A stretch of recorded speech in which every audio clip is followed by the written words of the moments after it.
네, 여러분 안녕하세요. 백준수입니다. 상하이. 네, 오늘은 제가 고향에 와가지고 방송을 좀 업로드를 시키고 있습니다. 그래서 화면에 이제 못생긴 제 얼굴만 나온다는 점 참고를 좀 해주시고요. 지금 시장이 이제 어제하고 오늘 이제 본격적인 좀 조정 국면이 나타나가지고 오늘은 시황에 대해서 여러분들이 좀 궁금해하실 것 같아서 시황에 대한 이야기를 좀 진행을 해봐야 되겠다라고 좀 생각이 드는데요. 결론을 먼저 말씀드리면 크게 걱정할 필요 없겠다. 오늘 흐름을 보니까 크게 걱정할 필요 없겠다 싶은 생각이 들었습니다. 이게 이제 왜 그러냐면 일단 지수의 흐름을 보면서 이제 그런 생각이 좀 든 건데요. 고점에서 투매가 나오기 시작한 게 이제 어제부터였죠. 어제가 이제 쭉 빠지기 시작했고, 그리고 이제 오늘 오전에 주가가 쭉 빠지기 시작했죠. 근데 오후에 이제 쭉 끌어올리면서 마감이 됐기 때문에 이제 그 팬데믹 공포는 이 팬데믹 공포로 주가가 어느 정도 하락한 이후에 저감에서 좀 유입됐구나 싶은 생각이 좀 들어서 그런 생각을 좀 하게 됐는데요. 일단 시장이 하락 원인부터 좀 알아야 되겠죠. 시장의 하락 원인은 여러분들도 다 알고 계시는 내용입니다. 결국 델타 바이러스가 문제를 일으켰다라고 볼 수가 있는데요. 델타 바이러스가 너무 빠른 속도로 전 세계에 그것도 크게 확산이 되다 보니까 이미 이제 우리나라처럼 백신을 많이 안 맞은 국가뿐만이 아니라 이미 백신 접종이 50% 이상 되는 국가들도 이 델타 바이러스 때문에 지금 몸살을 앓고 있는 상황이고 확진자가 다시 늘어나고 있는 상황이죠.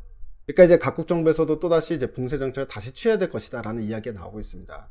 특히나 이제 일본 같은 경우가 이제 가장 큰 문제죠. 왜냐면 이제 올림픽을 앞에 두고 있었기 때문에 결과적으로는 이 델타 바이러스 때문에 이제 무관중 올림픽 하기로 완전히 결정이 난 상황이고요. 우리나라 같은 경우는 오늘 이제 발표가 나왔죠. 4단계 거리두기.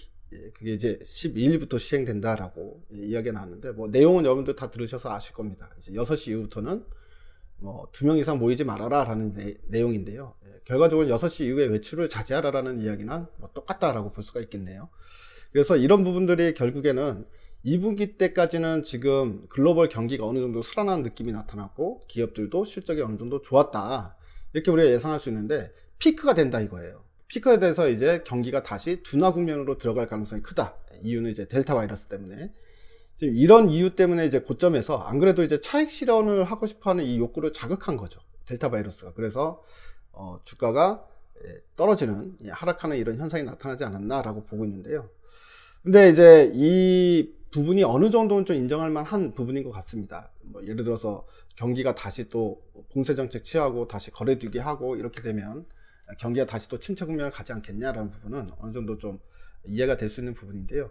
근데 시장에서 이전에, 그러니까 이제 델타 이전에 우리가 이야기를 하게 되면 경기가 빨리 회복이 될 줄 알았죠. 그래서 무슨 요구 사항이 상당히 많았습니까? 시장에 빨리 이제 금리 인상을 시작해야 된다라는 요구도 상당히 많았죠. 그래서 이제 그것 때문에 시장이 또 출렁거리기도 하고 금리 인상 언제 할 거냐 이거에 대해서 시장이 되게 민감하게 반응했었던 부분이 있었지 않습니까? 그런데 이제 델타 변이 때문에 시장이 조금 침체를 할 수 있죠. 성장이 조금 침체될 수는 있습니다, 경기가.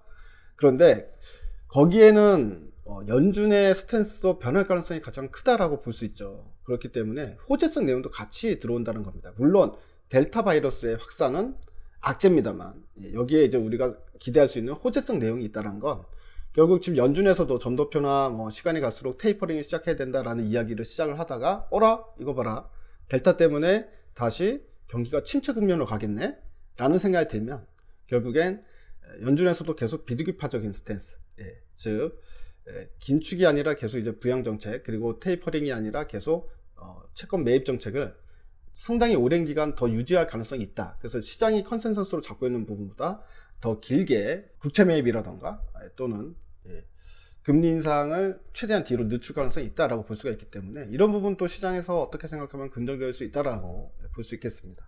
자, 근데 이제 제일 중요한 건 이제 단기적인 충격파가 어디까지 갈 것이냐가 이제 가장 중요한 거예요. 어쨌든 시장에서 이 4차 팬데믹 가지고 시장이 크게 흔들리지는 않을 거다라고 생각하는 게 맞는 것 같아요. 그런데 단기적으로는 충격을 받을 수 있기 때문에 제가 걱정하던 부분은 이 4차 팬데믹으로 인해서 주가가 완전히 망가질까봐 걱정이 되는 게 아니라 결과적으로는 고점에서 이 사람들에 대한 차익 실현 욕구를 불러일으킬 수 있고 그로 인해서 단기적으로 주가가 떨어질 수 있다는 거죠. 떨어졌을 때 어디까지 떨어질까, 이 부분에 대해서 정확하게 알기가 힘들기 때문에 그래서 우리가 어느 정도 현금을 만들어야 되느냐 이런 부분에 대해서 고민도 되고 어떻게 해야 될지 모르겠고 그냥 들고 가면 되는 건지 아니면 조금 이제 좀 팔아놔야 되는 건지 이런 거에 대해서 좀 이제 생각할 여지가 있는 시장이었다라고 생각이 듭니다. 그런데 오늘 흐름을 보니까 오늘 이제 나타났던 흐름은 이거였어요. 오전부터 이제 미국장이 어쨌든 폭락 마감을 했고, 그리고 오전부터 일본 증시가, 특히 아시아 증시 전부 다 약세였는데 일본 증시가 장중에 2.5%까지 오전에 상당히 빠른 속도로 폭락세가 나타났습니다. 그러다 보니까 우리 시장도 같이 이제 하락을 했고, 나스닥 선물도 0.4%까지 이제 같이 이제 하락하는 모습이었는데, 근데 이제 오후가 되면서 이제 계속 이제 관찰을 하는 거죠. 시장에 대해서 뭐 따로 뭐 할 건 없습니다. 계속 이제 어떻게 되느냐, 오후까지 어떻게 되느냐라고 해서 관찰을 해본 결과, 오늘 이제 어떻게 마감이 됐나요? 일본 증시 같은 경우에는 마이너스 2.5%대에서 끌어올리면서 결국에는 오후에 저가 매수가 들어오면서 마이너스 0.6%대로 마감이 했어요. 0.6%대면 저점 대비해서는 그래도 2% 정도 끌어올리면서 밑꼬리 쭉 따고 올랐다는 얘기죠. 그리고 나스닥 선물은 보합권까지 올라왔습니다. 이러다 보니까 우리 시장도 오후에 오후 2시부터 시작해서 이제 끌어올리기 시작하더니 우리도 상당히 이제 많이 낙폭을 회복하면서 마감이 됐어요. 코스피 같은 경우에는 마이너스 1.8%까지 갔다가 이제 마이너스 1%로 이제 마감이 됐고, 코스닥 같은 경우에는 마이너스 0.5%까지 훨씬 더 많이 이제 끌어올리면서, 즉 21선을 완전히 회복하면서 이제 마감이 됐습니다. 그렇기 때문에 제가 봤을 때 이제 다음 주에는 크게 이 4차 팬데믹, 즉 델타 바이러스 때문에 주가가 추가 하락하지는 않을 것 같다라는 생각이 듭니다. 이거는 델타 바이러스는 아예 시장의 추세를, 하락 추세로 가져갈 수 있을 만한 이슈라기보다는 단기 충격파를 줄 수 있을 만한 이슈였는데, 단기 충격파는 이틀 만에 해소가 된 거 아닌가 싶은 생각이 좀 들거든요. 그래서 여러분들 너무 이제 걱정하실 필요는 없을 것 같고, 물론 오늘 미국장을 좀 봐야 되겠죠. 미국장이 이제 어떻게 마감되느냐를 봐야 되겠지만, 미국장도 이제 제가 봤을 때는 큰 타격은 없을 것 같다 싶은 생각이 드니까 맘 편히 주말 잘 보내시고요. 다음 주에는 시장이 이제는 뭐 단기 악재가 이제 끝났기 때문에 오히려 저가 매수가 유입되면서 이제 반등이 나오는 시장도 기대를 해보셔도 좋지 않을까라는 생각을 합니다.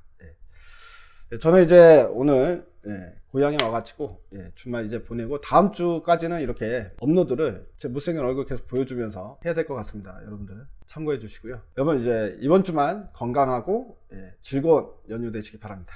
대바이.